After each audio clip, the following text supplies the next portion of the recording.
तो वो कैसा है, और जो इसका जिसके ऊपर ये खड़ा है पिलर पे, ये देख लो आप एक बार।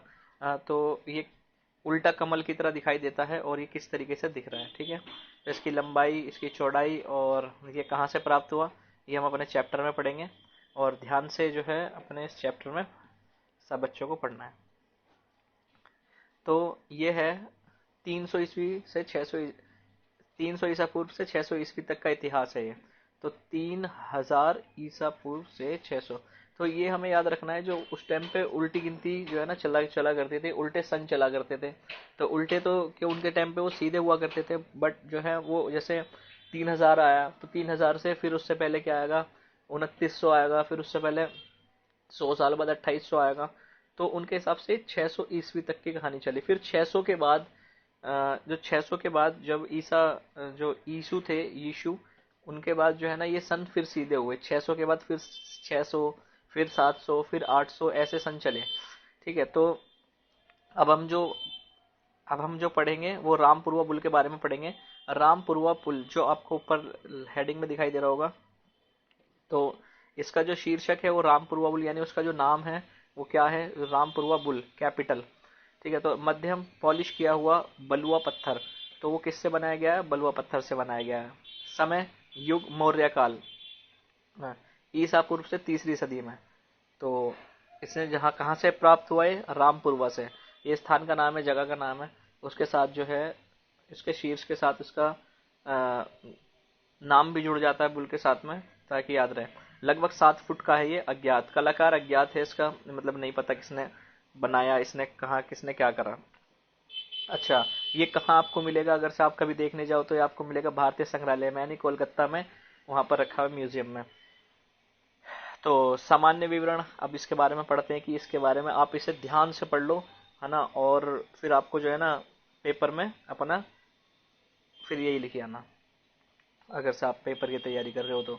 सम्राट अशोक ने राज की आज्ञाओं यानी राजाज्ञाओं का भगवान बुद्ध के सदवचनों का स्तंभों, चट्टानों तथा पत्थरों के टुकड़ों पर खुदवाए थे। अशोक ने स्तंभ भारत के प्रत्येक क्षेत्र में, सिवाय सुदूर दक्षिण क्षेत्र में पाए जाने वाले उनके स्तंभों के 3 हिस्से थे। पहला तो आधार होता था, बैल बैल पर की गई खुदाई स्पष्ट भारतीय मूर्तिकला के विषय की उत्कृष्टता को दर्शाती है। बैल के शीर्ष की अति विशेषता पर उसपे कोई पॉलिश चमक या युग के मौर्य कालों की यही सर्व प्रमुख विशेषता रही है। एक विद्वान के अनुसार अच्छी पॉलिश करने की यह योग्यता मध्य पूर्व से मूर्तिकारों से सीखी गई है। तो इसका जो पेपर में आपको लिख के आना होता है इन चीज़ों का, तो रामपुरवा बुल कैपिटल, पॉलिश किया हुआ बलुआ पत्थर, और किस समय का है, मौर्य काल का समय का है, रामपुरवा जिस स्थान से प्राप्त हुआ, तो ये लिख के आना होता है। तो इस अब जो है अगला, इसमें चित्र जो है वो साफ दिखाई नहीं दे रहा है। तो ये 300 ईसा पूर्व से 600 ईसा पूर्व तक की जो हम आपको बातें बता रहे, कहानी बता रहे इसमें देखकर, तो वो इसका इतिहास का मूल्यांकन ये भी है। एक आश्वेत राजकुमारी, आश्वेत राजकुमारी जो थी वो, ये इसका फोटो एक बार ध्यान से देख लो, इसे पॉज करके देख लेना। तो ये जो प्रश्न उत्तर है, अभी हम इसे प्रश्न उत्तर करेंगे, और प्रश्न उत्तर आप इनके खुद भी निकाल के करेंगे तो आप बहुत अच्छे से उसे कर पाएंगे। क्योंकि अगर मैं पूछता हूँ ये पीछे वाले का, जो अभी हमने चैप्टर पढ़ा है वाला, पीछे का रामपुर बुल का, बैल का शीर्ष कहाँ मिला, रामपुर बुल में। बैल के शीर्ष का आधार कैसा होता है, बैल के शीर्ष का आधार बैल का सिर की तरह होता है। बैल के शीर्ष के शीर्षक पर क्या रखा गया है, बैल के शीर्ष के शीर्ष फलक पर कमल रखा गया है, उल्टा कमल। अब बैल कहाँ, शीर्ष कहाँ है, अब बैल का शीर्ष कहाँ है, तो अब बैल का शीर्ष कोलकाता में है। बैल के शीर्ष की अति विशेषता क्या है, वह 7 फुट का है, और उसकी विशेषता यह भी है कि वो काफी पुराने समय का है, और उसे जो अशोक काल में, मौर्य काल में बनाया गया। तो उससे वहां से जो है उल्टे कमल, और इसके जो बीच में 4 टांगों के बीच में जो खाली जगह जो है वो कर रखी है और उसके बीच में ही उसे खड़ा कर रखा है बैल को। तो अब हम आश्वेत राजकुमारी के बारे में पढ़ेंगे। तो इसका इंग्लिश में नाम है ब्लैक प्रिंसेस। तो ब्लैक प्रिंसेस क्या है, इसके बारे में थोड़ा जानते हैं।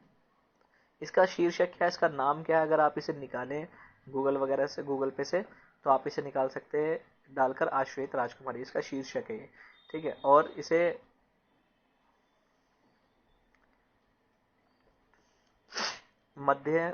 जो माध्यम जिसका है वो भित्ति चित्र है।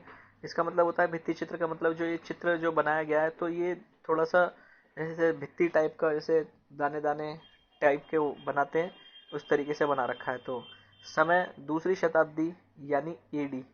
एडी का मतलब, तो ये जो जो अभी उल्टी संख्या चल रही थी 3000 से 600 ईस्वी तक की, तो ये वही है।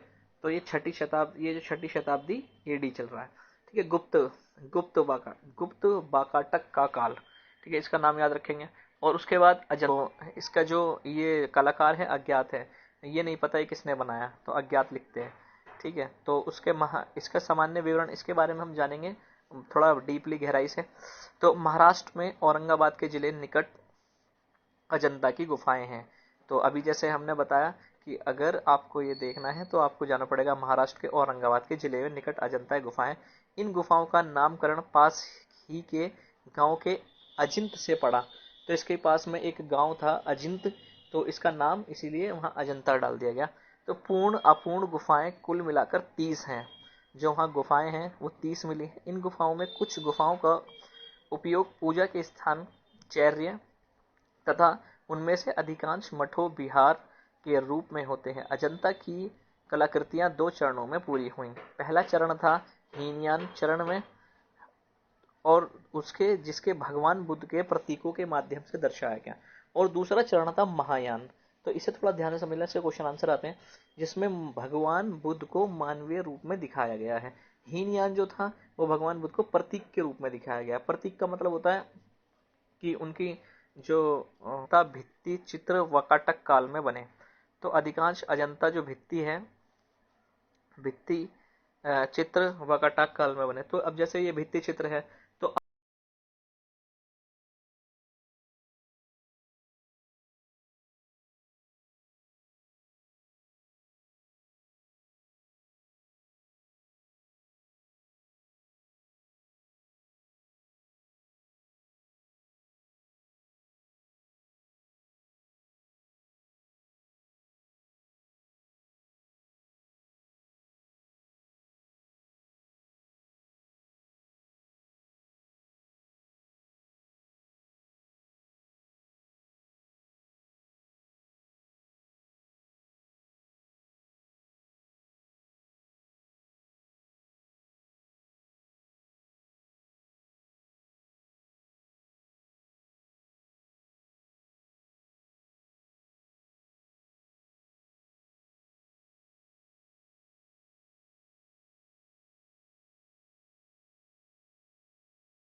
जाता है। फेस्को की एक रूसी पद्धति है जिसमें रंगों को पानी में मिलाकर मिश्रित किया जाता है, तो जिससे बंध सके उसके रंगों को सूखे गीले प्लास्टर या चित्रकारी से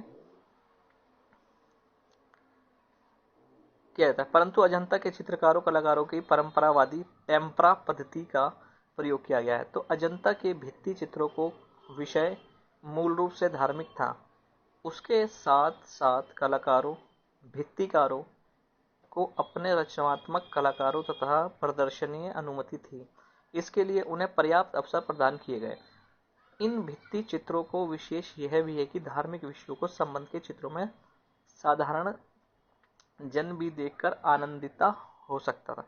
अजंता चित्रों में अश्वेत कुमारी यानी जो अजंता की जो गुफाएं हैं उसमें जो ब्लैक प्रिंसेस यानी अश्वेत राजकुमारी जो है सर्वोत्तम कृति मानी जाती है। इन चित्रों में स्वतंत्रता रेखाओं का प्रयोग व कलाकार की कला के द्वारा प्रदर्शित अंगों का गुण सामंजस्य, चेहरे का थोड़ा सा तिरछापन और आंखों की नक्काशी सब कुछ कलाकारों की सिद्धांतता के नमूने हैं तथा अपनी तुलिका पर कलाकार का नियंत्रण दर्शाते हैं। यहाँ तक कि जो चित्र क्षतिग्रस्त हो गए हैं वे भी रंगों को सौंदर्य प्रस्तुत करते हैं। चित्रों में संगीत की गीतात्मा का अनुभव होता है। तो अभी इसके आगे देखते हैं। शरीर के अंगों की परिरेखाएं, उनकी कोमलता, गर्दन व उसके झुकाव का सरलता, थोड़ा सा ऐसे सरलता चित्रों को एक दिव्य विशेषता झलकती है। जिन जिन रंगों का प्रयोग किया जाता है तो वह सहज तथा उनके चटकीलेपन का अभाव है। तो ये इसके प्रश्न उत्तर है, आप लोग देखकर इसके प्रश्न उत्तर कर लेना। ठीक है, अजंता की गुफाएं कहाँ स्थित है आप लोगों को पता ही है, बता रखा है। और किस चरण में भगवान बुद्ध को प्रतीक के रूप में दिखाया गया, हीनयान और कौन सा प्रतीक के रूप में दिखाया गया, हीनयान और था महायान। तो एक बार यहाँ देख लेते हैं कौन कौन सा था। एक था हीनयान, एक था महायान। तो हमसे जो क्वेश्चन पूछा गया है तो प्रतीक के रूप में प्रतीक कहाँ लिखा हुआ है इसमें देखेंगे। देखो यार, हीनयान चरण में भगवान को प्रतीक के रूप में दिखाया गया। तो भगवान को जो है वो प्रतीक के रूप में कब दिखाया गया, हीनयान में। ठीक है। अच्छा, अश्वेत अश्वेत राजकुमारी के किस प्रकार के अंगों का प्रयोग किया गया, तो उसकी जो गर्दन है, उसका जो चेहरा है वो थोड़ा सा तिरछापन दिखाया गया। किस प्रकार, रंगों का, तो भित्ति रंगों का प्रयोग करा गया। और अजंता के चित्रों को किस चरण में अश्वेत राजकुमारी को बनाया गया, अजंता के चित्रों में किस चरण में, तो इसका चरण में बनाया गया। तो हम देखते हैं टेम्पररा पद्धति इससे पहले वाला, तो किस चरण में बनाया गया, चरण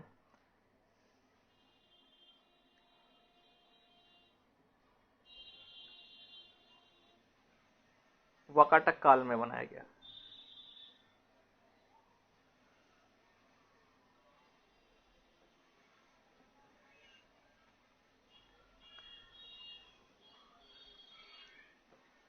और अश्वेत राजकुमार किस युग की कृति है, किस युग की कृति है, ये युग जो है अपना युग हम यहाँ से भी देख सकते हैं, दूसरी शताब्दी की। ठीक है, वकटक काल की।